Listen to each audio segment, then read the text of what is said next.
राजधानी दिल्ली में कोविड-19 की स्थिति से निपटने के लिए की अहम बैठकें। आने वाले दिनों में परीक्षण दर को बढ़ाना, रेलवे कोच का उपयोग करके अतिरिक्त बेड मुहैया कराना और कंटेनमेंट जोन में व्यापक सर्वेक्षण की है योजना।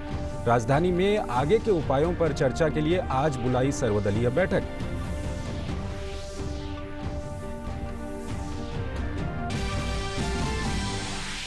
मुंबई में सिर्फ आवश्यक सेवाओं के लिए लोकल ट्रेन फिर दौड़ेगी पटरी पर। पश्चिम रेलवे और मध्य रेलवे ने आम जनता से रेलवे स्टेशनों पर न आने की अपील।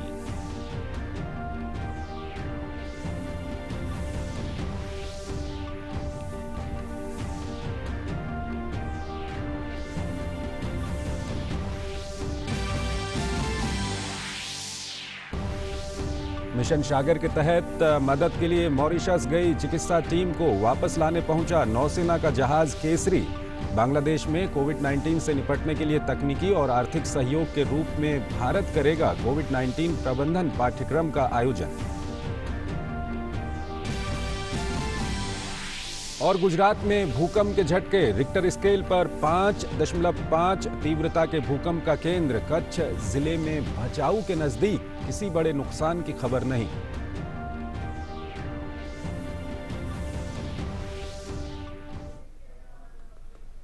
नमस्कार, डीडी न्यूज में आपका स्वागत है। मैं हूं चंद्रशेखर जोशी और आइए अब खबरें देखते हैं विस्तार से। दिल्ली में बढ़ते कोरोना संक्रमण को रोकने के लिए गृह मंत्री अमित शाह ने रविवार को 2 बड़ी बैठकें की और दिल्ली के हालात की समीक्षा करके कई अहम फैसले लिए हैं। दिल्ली के उपराज्यपाल, मुख्यमंत्री, नगर निगमों के मेयर समेत तमाम विशेषज्ञों से चर्चा के बाद केंद्र सरकार ने दिल्ली सरकार की मदद के लिए मेगा प्लान बनाया है। अब फोकस माइक्रो मैनेजमेंट पर नजर आ रहा है। मेयरों के साथ बैठक में बेहतर समन्वय बनाकर दिल्ली को कोरोना मुक्त बनाने की बात कही गई है। देश में कोरोना संक्रमण के बढ़ते कहर से जिन महानगरों पर सबसे ज्यादा मार पड़ी, उनमें से एक है दिल्ली।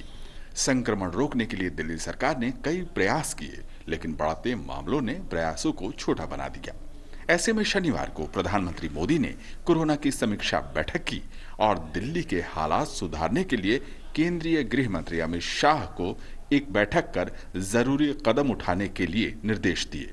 रविवार की सुबह गृह मंत्री अमित शाह ने बैठक बुलाई, जिसमें दिल्ली के सीएम और एलजी के अलावा उप मुख्यमंत्री मनीष सिसोदिया, केंद्रीय स्वास्थ्य मंत्री हर्षवर्धन शामिल हुए।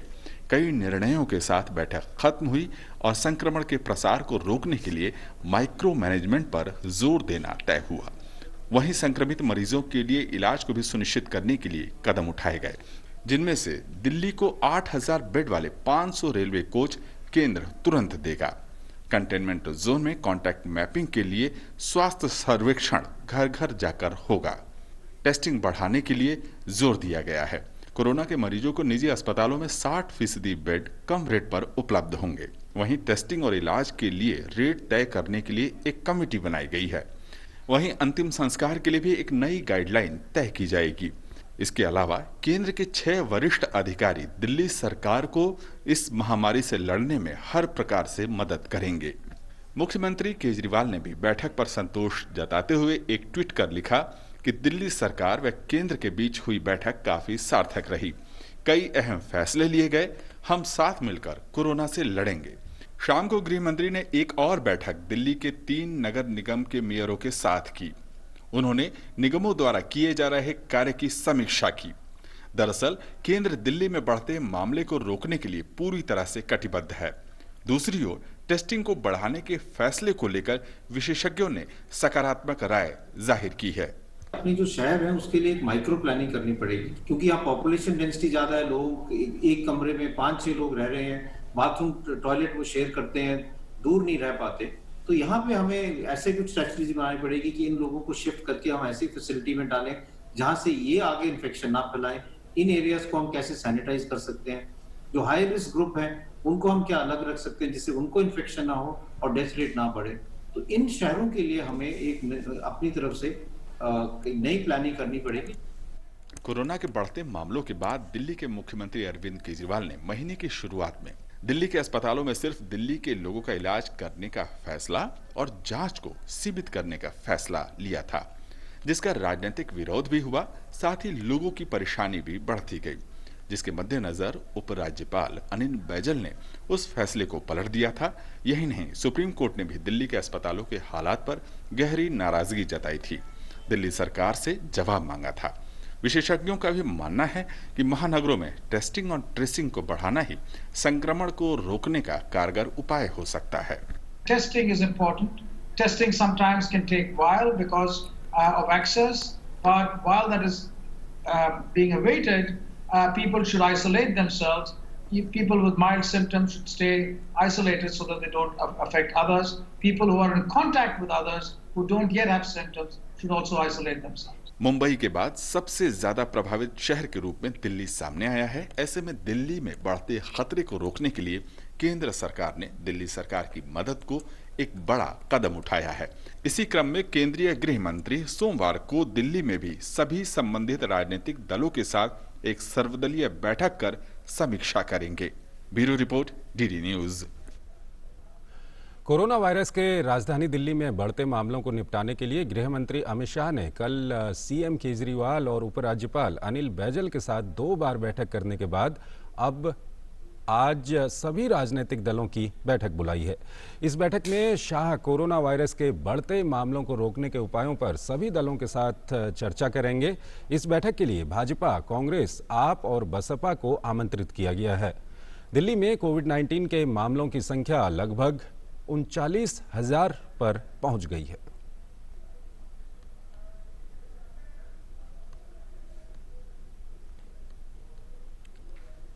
और सुधाकर दास हमारे संवाददाता हमारे साथ जुड़ रहे हैं। कल भी जो महत्वपूर्ण बैठकें हुई थीं उस पर सुधाकर नजर बनाए हुए थे। सुधाकर, अगर आज की बैठक की बात करें तो कल की बैठक जिस तरह से दिल्ली के मुख्यमंत्री कह रहे हैं कि काफ़ी सार्थक कल की बैठक रही है, आज की बैठक क्या कुछ आपको लगता है किस दिशा में अब आगे बढ़ने के लिए इस बैठक का आयोजन किया गया है? जी बिल्कुल, देखिए दिल्ली में जो पार्टियां काम करती हैं उन पार्टियों को इस बैठक में आमंत्रित किया गया है। दिल्ली सरकार में आम आदमी पार्टी है, इसके अलावा बीजेपी, कांग्रेस और बहुजन समाजवादी पार्टी, और इसके अलावा जो यूनियन हेल्थ सेक्रेटरी हैं या दिल्ली के हेल्थ सचिव हैं, दिल्ली के चीफ सेक्रेटरी इस बैठक में मौजूद रहेंगे। और निश्चित तौर पर फोकस इस बात पर कल भी गृह मंत्री ने जब म्यूनिसिपल कॉर्पोरेशंस के साथ बैठक की थी, उन्होंने यही सीधे निर्देश दिया था कि प्रधानमंत्री भी चाहते हैं और केंद्र सरकार भी चाहती है कि ये एक कोऑर्डिनेशन दिखाई दे सभी एजेंसियों के बीच, चाहे केंद्र की एजेंसी हो, दिल्ली सरकार की एजेंसी हो, म्यूनिसिपल कॉर्पोरेशन से जुड़े हुए लोग हो। इस संकट से निकलने में सभी लोगों को मिलजुल कर काम करना पड़ेगा, तभी दिल्ली को इससे बाहर किया जा सकता है। और शायद यही कोशिश आज तमाम जब राजनीतिक प्रतिनिधियों से गृह मंत्री बात करेंगे, ना सिर्फ उनके सुझाव सुनेंगे, उनकी राय जानने की कोशिश करेंगे, खासतौर से कल जो बड़े कदम उठाए गए हैं, लेकिन साथ ही साथ वो ये भी अपील करेंगे कि जो केंद्र की एजेंसियां या तमाम लोग जो लगे हुए हैं, उसमें राजनीतिक दल भी एक तरह से मोरल बूस्टर का काम करे, वो भी तमाम एजेंसियों का सहयोग करे, ताकि सब लोग मिलजुल कर इस परिस्थिति से दिल्ली को बाहर निकाल सके। और काफी महत्वपूर्ण ये कल से एक तरह से कह सकते हैं लगातार जो मैराथन बैठकें चल रही हैं, और आज की बैठक का मकसद ही खासतौर से ये रहेगा कि अगर कहीं कोई शॉर्टकमिंग्स है तो वो सीधे गृह मंत्री के नॉलेज में या जो प्रशासनिक लोग हैं उनके नॉलेज में लाया जा सकता है, और जो पॉलिटिकल पार्टीज हैं उनके जरिए, ताकि उन पर भी तेजी से कदम उठाया जा सके। तो निश्चित तौर पर राजनीतिक तौर पर एक तरह से यूनाइटेड होने का ये वक्त है, ये भी एक संदेश, ताकि सब लोग मिलकर इस सेवा को योगदान दे सके या इस चुनौती से मुकाबले में मिलकर काम कर सके। चंद्रशेखर। सुधाकर, अगर हम दिल्ली की बात करें तो ये बात बार बार आ रही थी कि दिल्ली के अंदर जो होम मिनिस्ट्री की गाइडलाइंस थी उनका अच्छी तरह से पालन नहीं किया गया। तो कल की बैठक में इसको लेकर के क्या कुछ निर्देश गृह मंत्री की ओर से दिए गए, और आज जो सर्वदलीय बैठक होगी उसमें क्या कुछ आपको इसको लेकर के लगता है, और आने वाले समय में क्या कुछ सख्त कदम भी उठाए जा सकते हैं? बिल्कुल, देखिए सारे विशेषज्ञ यही बात कह रहे हैं कि जिसकी बात टेस्टिंग, ट्रेसिंग एंड ट्रीटमेंट की बात कर रहे हैं। टेस्टिंग की संख्या दिल्ली में कम हो गई थी, ट्रेसिंग में दिल्ली जो है देश के जो अन्य शहर हैं या राज्य है उनसे एवरेज में कितने लोगों की ट्रेसिंग हो रही है वो भी कम काफी था, और ट्रीटमेंट में भी अस्पतालों पर बोझ बहुत ज्यादा पड़ गया था। तो ऐसे में इन 3 चीजों पर काफी ज्यादा फोकस किया गया था। हमने देखा कि लगातार बैठक के बाद जो उन्होंने ऐलान किए थे, चाहे आईएएस अधिकारियों को दिल्ली सरकार को देने का निर्णय हो, या फिर एम्स में हेल्पलाइन नंबर स्थापित करने का निर्णय हो, या फिर 24 घंटे के भीतर आज जो निजी अस्पतालों में रेट कम करने की बात है, ये तमाम चीजें कदम उठाए गए। निश्चित तौर पर पिछले 2 ढाई 3 महीने में दिल्ली सरकार ने इन 3 तमाम चीजों को लेकर अगर कैपेसिटी बिल्डिंग में काम किया होता तो ये स्थिति नहीं बन सकती थी। लेकिन निश्चित तौर पर अब चूंकि हमने देखा गृह मंत्री ने जो फैसले लिए उसकी तारीफ भी दिल्ली सरकार ने की है। मुख्यमंत्री केजरीवाल ने भी कहा है कि ये स्ट्रेंथन करेंगे जो कोविड के खिलाफ दिल्ली की लड़ाई है, दिल्ली की जनता की, दिल्ली के प्रशासन की लड़ाई है। तो निश्चित तौर पर देखना पड़ेगा कि जब एक मंच पर तभी सभी एजेंसियां, सभी संबंधित लोग आए हैं और एक तरह से मिलजुल कर स्थिति का सामना करने की कोशिश कर रहे हैं, तो उसमें आज सर्वदलीय बैठक के जरिए भी ये संदेश देने की कोशिश होगी कि जो राजनीतिक लोग हैं, जो तमाम पार्टियां हैं, वो भी मिलजुल कर इस संकट की स्थिति में एक तरह से एजेंसियों का, प्रशासन का सहयोग करेंगी ताकि लोगों को इस स्थिति से बाहर निकाला जा सके। सुधाकर, आपकी जो गृह मंत्रालय के अधिकारी हैं उनसे भी बातचीत होती रहती है और साथ ही साथ जो स्वास्थ्य मंत्रालय से जुड़े हुए लोग हैं, बहुत संक्षेप में बताइएगा क्योंकि हालात दिल्ली के काफ़ी ख़राब हो चुके हैं। तो चुनौती अब कितनी बड़ी है और कितना मुश्किल होगा इस चुनौती से अब निपटना? देखिए, निश्चित तौर पर प्रधानमंत्री जी की जब परसों बैठक हुई थी तो अलग से उन्होंने एक पूरा प्रेजेंटेशन उनको दिया गया था, खासतौर से दिल्ली की स्थिति को लेकर, और अगले 1.5-2 महीने में क्या प्रोजेक्शन हो सकता है जो मौजूदा स्थिति बनी रहे, और उस लिहाज से उन्होंने कदम उठाने के निर्देश दिए थे। और इस वजह से उन्होंने ये जो आपात बैठक बुलाने का सुझाव भी दिया था। तो जो तैयारी है, केंद्र सरकार का ये मानना है कि हर तरह की स्थिति से निपटने के लिए तैयार रहना चाहिए और उस लिहाज से वो सारी तैयारियां की जा रही हैं। तो इसलिए ये कहना कि बहुत तनाव लेने की उस तरह की जरूरत नहीं है, लेकिन निश्चित तौर पर तमाम लोग सावधान भी रहे, दिशा निर्देशों का पालन करें। अब जबकि टेस्टिंग, साथ ही साथ ट्रेसिंग और ट्रीटमेंट पर बहुत ज्यादा जोर है, तो निश्चित तौर पर इन मामलों में कमी का एक रास्ता ढूंढा जा सकता है। देखना पड़ेगा आने वाला कुछ समय किस तरह से रहता है, लेकिन केंद्र सरकार की, प्रधानमंत्री की, गृह मंत्री की पूरी स्थिति पर नजर रहेगी और प्रभावी कदम उठाए जाएंगे। ये एक संदेश, ये संकेत कल की बैठकों के जरिए दिया गया है। शुक्रिया आपका सुधाकर इन सभी जानकारियों के लिए। और आइए आगे बढ़ते हैं और बात करते हैं मुंबई की लाइफलाइन कही जाने वाली लोकल ट्रेन आज से फिर पटरी पर दौड़ेगी। हालांकि शुरुआत में राज्य सरकार ने सिर्फ आवश्यक सेवाओं में जुटे कर्मचारियों को ही इसमें सफर करने की इजाजत दी है। पश्चिम रेलवे और सेंट्रल रेलवे ने फैसला किया है कि कुछ चुनिंदा रेल सेवाओं को दोबारा शुरू किया जाएगा। फिलहाल सिर्फ राज्य सरकार द्वारा चिन्हित स्टाफ को ही लोकल ट्रेन में सफर की इजाजत होगी। सेंट्रल रेलवे की मेन और हार्बर दोनों लाइनों की सेवाएं शुरू की जाएंगी। रेलवे ने लोगों से भी कोविड-19 के लिए जारी मेडिकल और सामाजिक नियमों का पालन करने की अपील की है और किसी भी अफवाह पर भरोसा नहीं करने को कहा है। तो पश्चिम रेलवे और सेंट्रल रेलवे का कुछ चुनिंदा रेल सेवाओं को दोबारा शुरू करने का फैसला है। फिलहाल सिर्फ ज़रूरी स्टाफ को इसमें सफ़र करने की इजाज़त होगी। सेंट्रल रेलवे की मेन और हार्बर दोनों लाइनों की सेवाएं शुरू की जाएंगी। पश्चिम रेलवे की 73 लोकल ट्रेनें, मध्य रेलवे की 200 ट्रेनें चलेंगी। सुबह 5:30 बजे से रात 11:30 बजे तक 15-15 मिनट के अंतराल पर ये ट्रेनें चलेंगी। ट्रेनें सिर्फ बड़े स्टेशनों पर ही रुकेंगी। ट्रेनों में सिर्फ ज़रूरी स्टाफ ही सफ़र कर सकता है और स्टेशन के बाहर की भीड़ से बचने के लिए बाहर पार्किंग और वेंडर्स को इजाज़त नहीं होगी। इमरजेंसी के लिए हर स्टेशन पर मेडिकल स्टाफ के साथ एम्बुलेंस भी तैनात की जाएंगी। रेलवे ने लोगों से भी मेडिकल और सामाजिक नियमों का पालन करने की अपील की है। योगेश शीतल हमारे साथ जुड़ रहे हैं मुंबई से, उनसे बातचीत करते हैं। योगेश, किस तरह के नियम रहेंगे? जो लोग इसमें जाना चाहते हैं, क्या कुछ उनको नियमों का पालन करना पड़ेगा? देखिए, एक विस्तृत दिशा निर्देश जो है वो कल जारी किया गया है। मध्य रेल और जो पश्चिमी रेल है, संयुक्त दोनों तरीके से किया गया। उपनगरीय रेलवे जो विभाग है वहां पे किया गया है। कुल मिलाकर सार यही है कि जो 1200 की कैपेसिटी है उसको कम करके 600 से 700 तक की कैपेसिटी की गई है कि 700 से ज्यादा लोग नहीं होंगे, इसको इंश्योर किया गया है। जो भी गवर्नमेंट के स्टाफ है या फिर जो एसेंशियल सर्विसेज के तहत आते हैं, मतलब मेडिकल प्रैक्टिशनर्स हों या फिर मीडिया वर्कर्स हों या फिर अन्य जो भी एसेंशियल सर्विसेज के अंतर्गत जो स्टेट ने डिसाइड किया है, सिर्फ उन्हीं लोगों को इजाजत होगी। जो सबसे बड़ा कंसर्न है वो ये होता है कि मुंबई जनरली अगर आप देखेंगे तो मुंबई ट्रेवलिंग में कई सारे ऐसे स्टेशन है जहां से किलोमीटर की दूरी, अगर मैं बोलूं तो 60 से 70 किलोमीटर की दूरी होती है, और कई सारे लोग ऐसे हैं जो स्टेशन के बाहर अपनी गाड़ियां पार्क करके फिर लोकल से ट्रेवल करते हैं। पार्किंग को जो है अभी अलाउ नहीं किया गया है, कोई भी स्टेशन के बाहर गाड़ी पार्क नहीं कर सकते। 150 मीटर का जो रेडियस होगा उसके बीच में कोई हॉकर जो होगा वो नहीं होगा।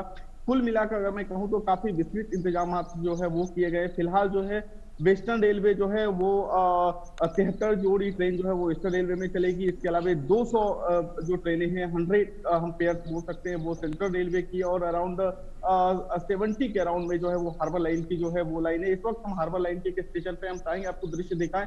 आप देखिए कि यहाँ पे जो एसेंशियल सर्विसेज के लोग हैं वो यहाँ पे सुबह आए हुए हैं। 15 मिनट का इंटरवल जो है वो कहा गया है रेलवे की तरफ से कि 15 मिनट में जो है वो ट्रेनें उपलब्ध करवाई जाएगी, यानी कि एक ट्रेन आने में जो है और दूसरे ट्रेन के बीच की दूरी जो है वो 15 मिनट होगी, जो अमूमन 3 से 4 मिनट होती है अगर हम अलग अलग स्टेशन अलग अलग रूट की अगर हम बात करें।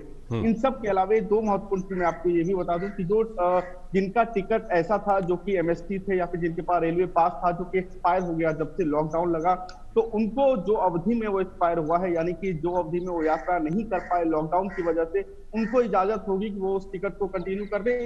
मैं आपको दिखाऊंगा कि ये देखिए एक लोकल जो है यहाँ पे वो अभी आई है, ये मुंबई छत्रपति शिवाजी टर्मिनल से जो है ये लोकल आई है। आप देख सकते हैं कि ऑलमोस्ट जो पूरी लोकल है वो ऑलमोस्ट यहाँ पे खाली है।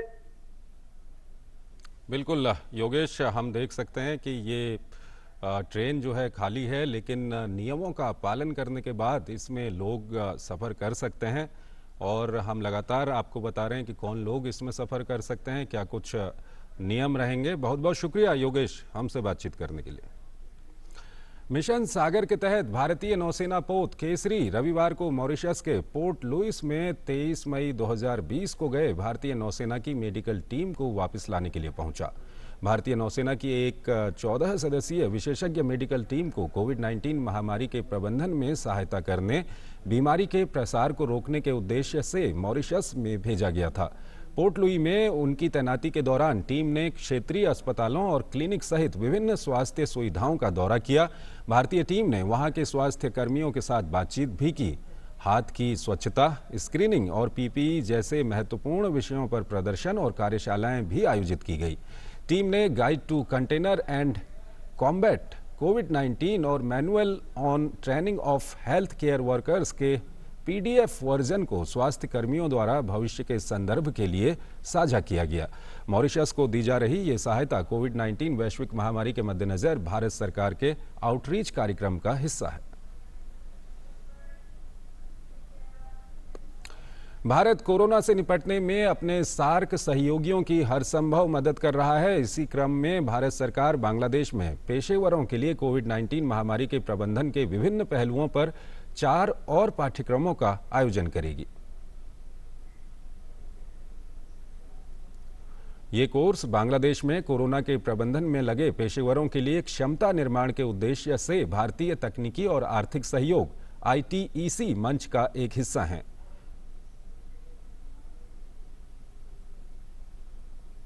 सभी कोर्स 18 जून से 26 जून के बीच आयोजित किए जाएंगे। 18 जून से शुरू होने वाला पहला course national centre for good governance Mussoorie द्वारा संचालित किया जाएगा, जो महामारी के दौरान सुशासन के मुद्दों पर होगा।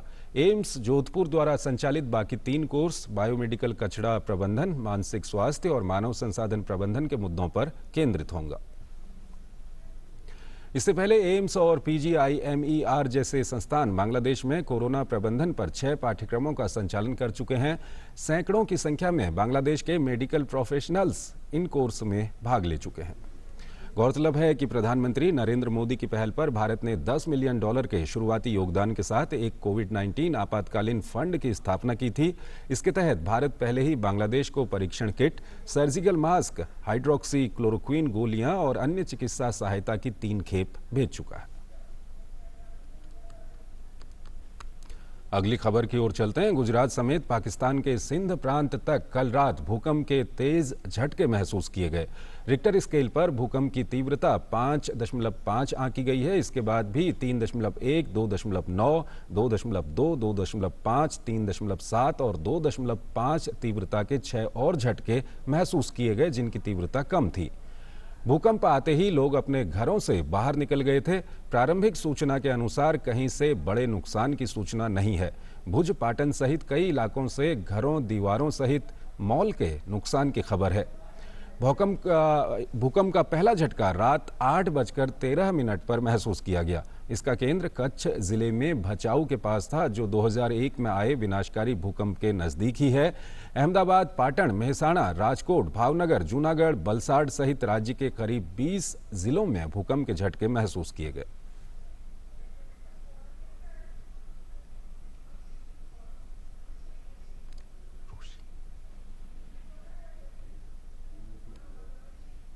तो इस वक्त हमारे साथ गुजरात से ऋषि जुड़ रहे हैं, उनसे बातचीत करते हैं। जी बताइए, किसी तरह के नुकसान की खबर तो नहीं है अभी तक?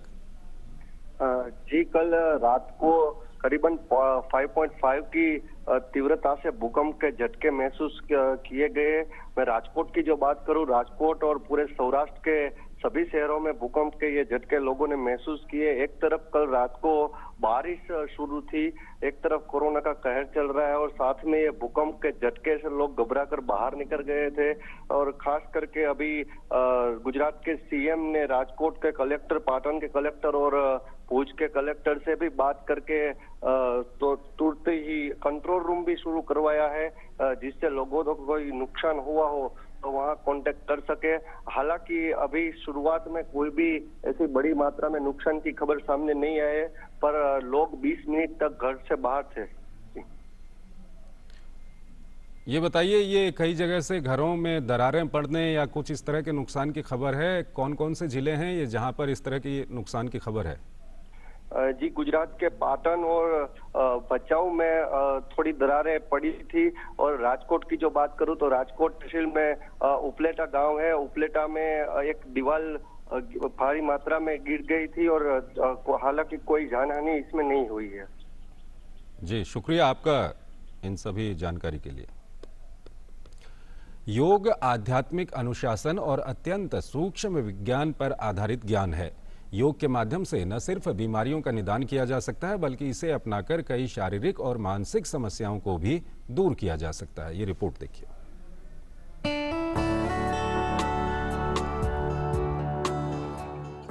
योग स्वस्थ जीवन का आधार है। योग में आसन, प्राणायाम, मुद्रा, बंध, षटकर्म और ध्यान के माध्यम से संतुलन प्राप्त होता है। नियमित योग करने से योग के पूर्ण लाभ प्राप्त किए जा सकते हैं। योग करने से हमारे शरीर की रोग प्रतिरोधक क्षमता बढ़ती है। योगासनों के द्वारा शारीरिक और मानसिक रूप से हम स्वस्थ रहते हैं, मन की एकाग्रता बढ़ती है और हमारे दैनिक जीवन में हमारे शरीर और मन की ऊर्जा बनी रहती है, जिससे हमारे कार्य करने की क्षमता बढ़ती है। इसलिए आप योग करें, स्वस्थ रहें, निरोगी रहें। योग शारीरिक रूप से तो हमें स्वस्थ रखता ही है, मानसिक स्वास्थ्य को बेहतर करने के लिए भी योग अत्यंत लाभकारी है। मानसिक स्वास्थ्य में योग का बहुत महत्व है। ये देखा गया है कि योग करने से हमें बहुत लाभ होते हैं, जैसे कि हमारा तनाव कम होता है, हमारी एंजाइटी, घबराहट कम होती है, हमें एक अच्छी नींद प्राप्त होती है। योग करने से आपकी एकाग्रता अच्छी होती है, आपका ध्यान अच्छा हो सकता है, आपको मन शांत हो जाता है और आपको लगता है कि आपकी जो जागरूकता है अपने शरीर की वो बढ़ जाती है, तो एक फीलिंग ऑफ रिलैक्सेशन मिलता है। सरल नियमों का पालन करके आप अवश्य योग का पूर्ण लाभ प्राप्त कर सकते हैं। योग को अवश्य अपनाएं और अपनी मानसिक, आत्मिक और आध्यात्मिक स्वास्थ्य में सुधार लाएं। किरण भारद्वाज, डीडी न्यूज।